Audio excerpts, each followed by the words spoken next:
Bonjour. Il est bien connu qu'un des aspects du ministère des prophètes a été l'annonce d'événements qui dépassaient leur époque. De ce fait, tout naturellement, les premiers chrétiens se sont très tôt référés aux textes prophétiques pour montrer que Jésus était bien le Messie qui avait été promis et annoncé par l'Ancien Testament, et notamment par le prophète Ésaïe. Alors aujourd'hui, j'aimerais faire allusion à 3 de ces textes.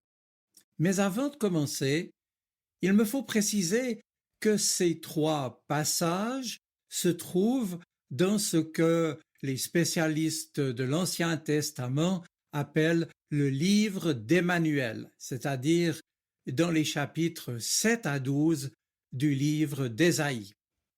Chacun de ces textes, en effet, annonce la venue du Christ. Le Christ, traduction grecque, on le sait, du mot hébreu Messie, loin de Dieu, celui que Dieu envoie. Chacun des 3 textes mettra en avant un élément qui lui est propre.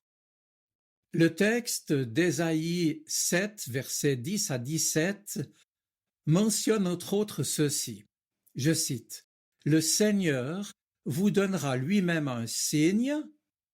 La jeune femme va être enceinte et mettra au monde un fils.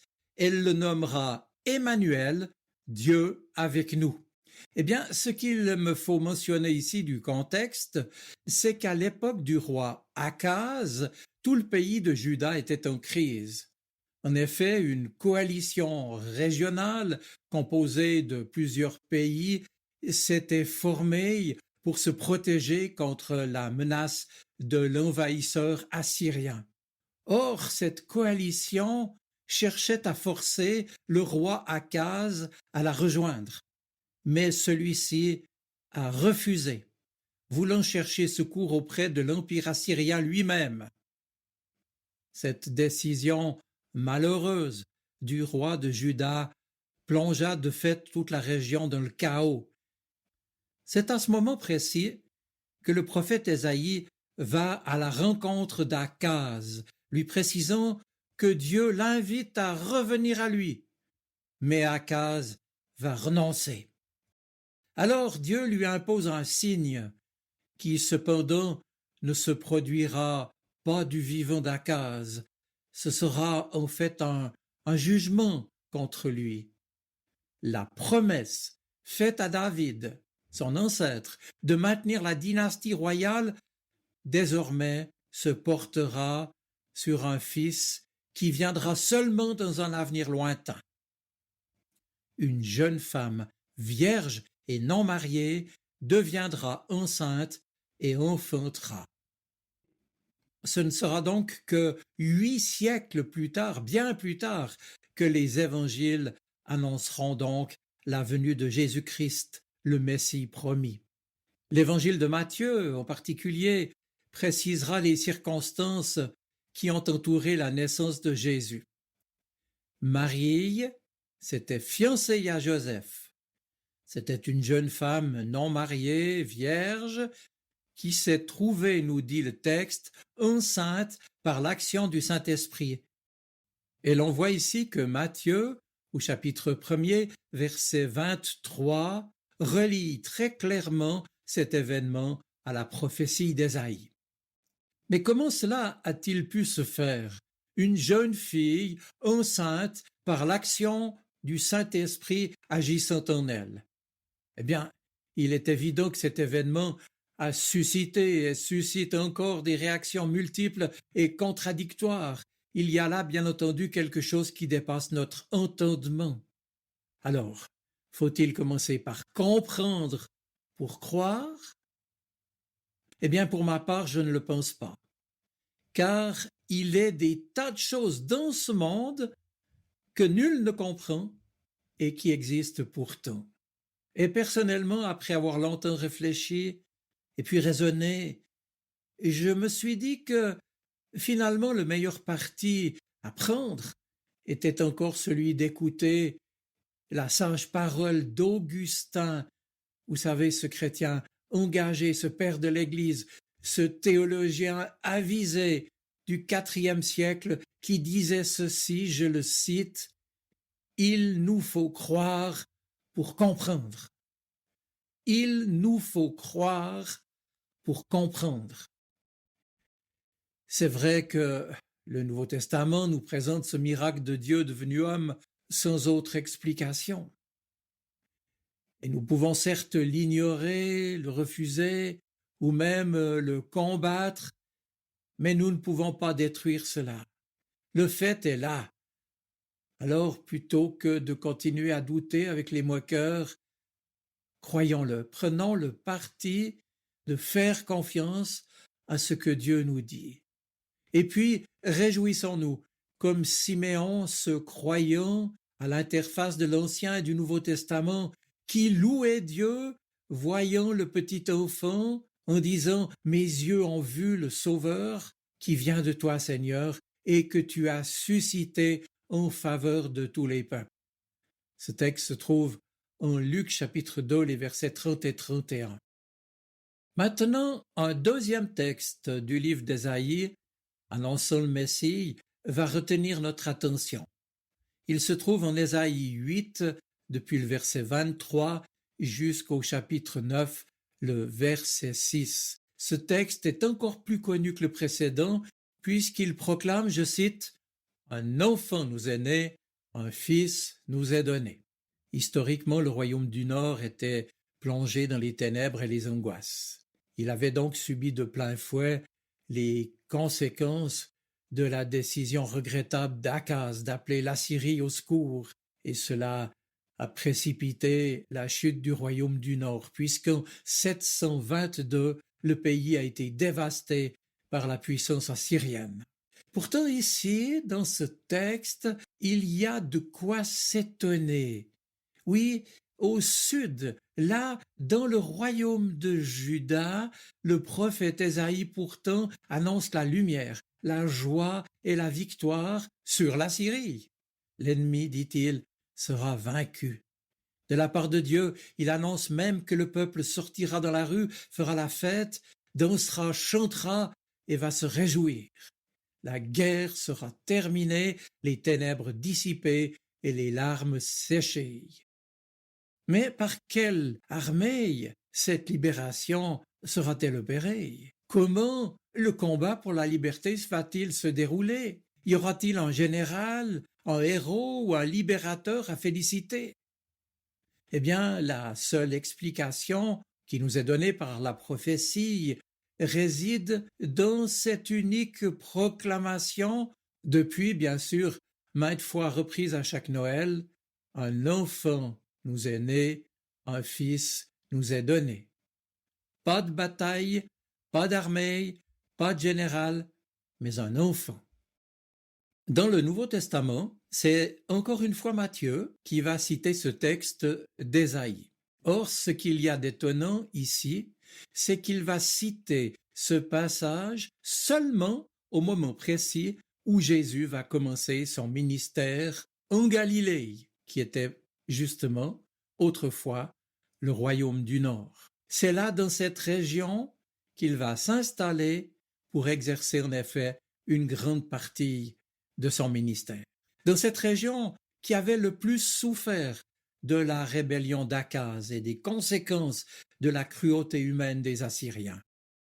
Loin d'être anecdotique, ce fait, pour moi, est porteur de tout un message qui nous montre que Jésus est venu au cœur même des ténèbres, au cœur même des angoisses et des souffrances humaines.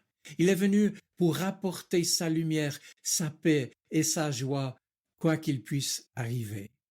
Alors, pensons-y un instant, mes amis. Oui, réfléchissons sur notre vie. Quelles sont les ténèbres qui nous envahissent aujourd'hui? Quelle peur nous hante en ce moment? Qu'est-ce qui nous opprime ou qui nous pèse? Eh bien, la bonne nouvelle ici, c'est que Jésus est venu pour éclairer nos ténèbres, nous offrir sa paix dans nos angoisses et nous donner de la joie au lieu de la tristesse. Voilà, maintenant j'en arrive à notre troisième et dernier texte d'Ésaïe qui se trouve au chapitre 11 tout entier de son livre. Évoquant cet enfant à naître, le Messie promis et attendu, le prophète Ésaïe en effet annonce, je cite, « Un rejeton naîtra de ses racines et portera du fruit ». Dans le symbolisme biblique, l'arbre représente très souvent la royauté. Et le texte d'Ésaïe est précisément précédé d'une scène, vous pouvez aller lire ça dans vos Bibles, où Dieu abat avec violence les plus hauts arbres de la terre. Tout s'effondre. Puis subitement, le chapitre 11 d'Ésaïe fait mention d'un rejeton qui naîtra sur le tronc d'Isaïe. Isaïe qui fut donc le père du roi David. Ce petit rejeton naîtra, grandira et portera même des fruits. L'Esprit de Dieu sera sur lui. Et Ésaïe va souligner cette particularité avec trois doubles expressions, en somme trois couples d'expressions. En effet, premièrement, Ésaïe cite l'esprit de discernement et de sagesse. Ce premier couple évoque les compétences de celui qui doit venir. Il sera un roi sage, plus sage encore que Salomon. Tout ce qu'il dira sera empreint de la sagesse de Dieu. Sa parole sera parole de Dieu. Ensuite, Ésaïe parle de l'esprit de conseil et de force. Cette deuxième expression en couple évoque son efficacité. Il ne sera pas simplement plein de bonne volonté ou de bonnes intentions, mais celui que Dieu enverra aura la capacité d'exécuter ce qu'il désire, et personne ne pourra s'opposer à sa volonté. Il sera le Seigneur des seigneurs. Troisièmement, Ésaïe mentionne l'esprit de la connaissance et de la crainte du Seigneur. Dans le langage hébraïque, ce troisième couple évoque la spiritualité de celui qui va venir. Il vivra sa vie et son ministère dans la soumission, la foi et le service de Dieu. En résumé, cet enfant à naître sera donc un roi selon le cœur de Dieu. Il sera parfait, il dépassera tous les rois en sagesse, en compétence, en spiritualité, pour parler moderne. Il établira un règne éternel de justice, de paix et de crainte du Seigneur. Eh bien ici, parmi les nombreux textes du Nouveau Testament, il nous faut à nouveau nous référer encore une fois à l'évangile de Matthieu. Et l'on constatera en effet que les mages venus de l'Orient vont lui rendre des hommages royaux, littéralement. On trouve cela en Matthieu chapitre 2. Et puis l'évangéliste Matthieu souligne également ses compétences et son efficacité. Il le fera à une autre occasion. Ainsi, en Matthieu 13, verset 54, ainsi dira Matthieu, le peuple va s'étonner en disant, mais d'où lui vient cette sagesse et le pouvoir d'accomplir ces miracles? Quant à ce que j'ai désigné comme la spiritualité de Jésus, l'Évangile tout entier la met en évidence à de nombreuses reprises. Et à titre d'exemple, s'il en fallait, nous pourrions mentionner sa prière au jardin de Gethsémane, où Jésus affirme désirer accomplir la volonté de Dieu, quoi qu'il en coûte. On trouve cela en Matthieu 26, verset 42. Ou bien dès le départ de l'Évangile, dans le Sermon sur la montagne, où Jésus présente les valeurs de son royaume. Alors nous, mes amis, entendons-nous encore la puissance prophétique de ces textes qui annoncent la bonne nouvelle de Jésus, son incarnation, le salut qu'il est venu nous offrir? Reconnaissons-nous en Jésus-Christ ce roi compétent, efficace et spirituel? Croyons-nous en sa parole? Acceptons-nous sa souveraineté sur nos vies, son œuvre et son royaume? Jésus est-il mon roi, mon Seigneur, celui qui préside à ma vie? Et comment cela se manifeste-t-il dans ma vie quotidienne? Que veut dire pour moi rechercher premièrement son royaume et sa justice?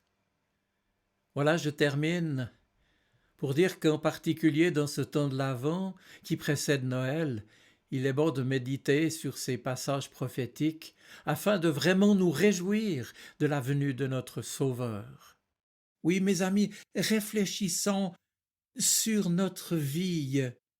Quelles sont les ténèbres qui nous envahissent? Quelle peur nous hante en ce moment même? Qu'est-ce qui nous opprime ou qui nous pèse? Toutes ces questions auxquelles chacun est invité à répondre pour lui-même, mais qu'il est bon de se poser pour que nous puissions pleinement nous réjouir, non pas du petit bébé de la crèche, mais de ce Sauveur qui a tout fait pour nous rejoindre. Je vous souhaite une bonne semaine. Soyez bénis. Amen.